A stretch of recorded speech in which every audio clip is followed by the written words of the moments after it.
So I want to share with you my experience with using active learning in a large classroom. And by large classroom, I mean a class of 400.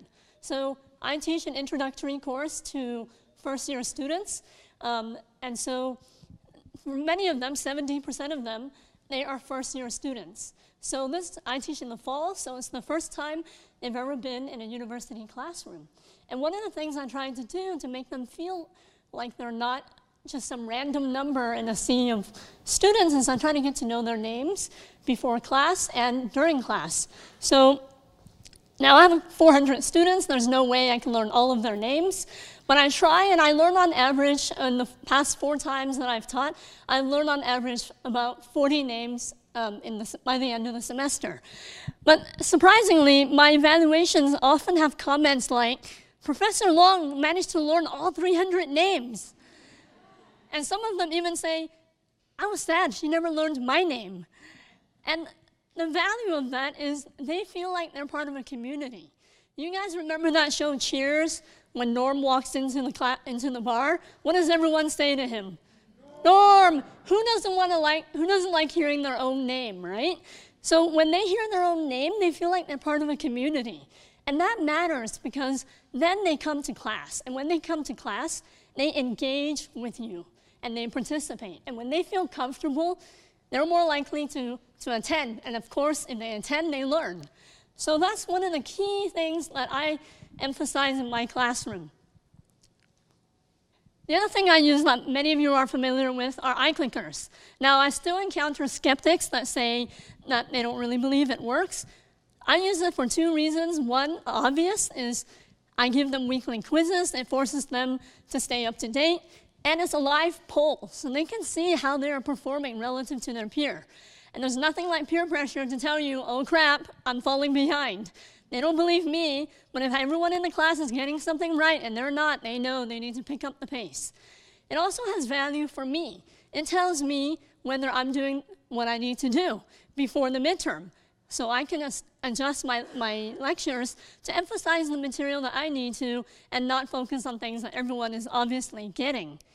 And finally, I use them to get student feedback, and I'll show you an example in a second.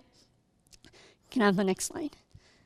So one of the things that I do every week in a class of 400 is I use active learning.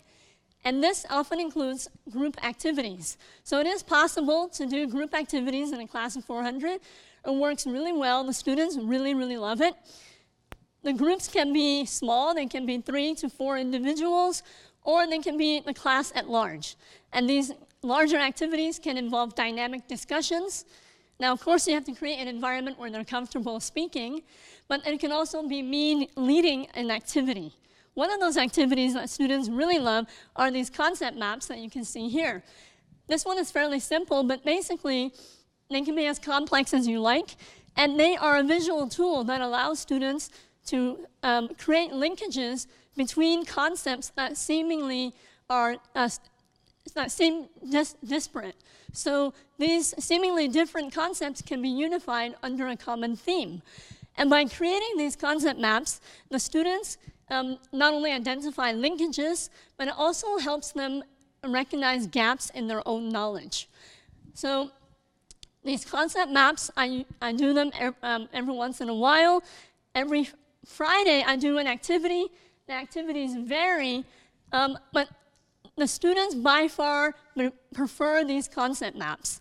So it's not that they want non-lecture stuff.